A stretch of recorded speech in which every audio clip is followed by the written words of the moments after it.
ইসরায়েলের সামরিক অভিযানে ভয়াবহ মানবিক সংকটে পড়েছে গাজাবাসী।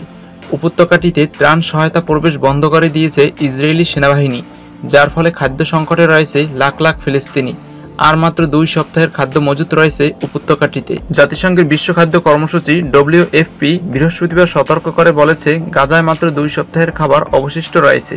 সেখানে লাখ লাখ মানুষ তীব্র ক্ষুধা ও অপুষ্টির ঝুঁকিতে রয়েছে। রোম ভিত্তিক সংস্থাটি এক বিবৃতিতে জানিয়েছে, WFPর গাজায় প্রায় 5700 টন খাদ্য অবশিষ্ট রয়েছে, যা সর্বোচ্চ 2 সপ্তাহের কার্যক্রম পরিচালনার জন্য যথেষ্ট। বুধবার 26 মার্চ জাতিসংঘ জানিয়েছে, নতুন করে ইসরায়েলি অভিযানের ফলে মাত্র 7 দিনে 1,42,000 মানুষ বাস্তুচ্যুত হয়েছে।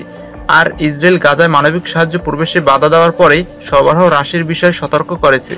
WFP বৃহস্পতিবার জানিয়েছে, তারা 3 সপ্তাহেরও বেশি সময় ধরে গাজায় নতুন খাদ্য সরবরাহ আনতে অক্ষম। সংস্থাটি বলছে, গাজার লাখ লাখ মানুষ আবারও তীব্র ক্ষুধা ও অপুষ্টির ঝুঁকিতে রয়েছে, কারণ উপত্যকায় মানবিক খাদ্য মজুত কমে যাচ্ছে এবং সাহায্যের জন্য সীমান্ত বন্ধ রয়েছে। WFP আরও বলছে, গাজায় সামরিক তৎপরতার সম্প্রসারণ খাদ্য সহায়তা কার্যক্রমকে মারাত্মকভাবে ব্যাহত করছে এবং প্রতিদিন কর্মীদের জীবনকে ঝুঁকির মধ্যে ফেলছে।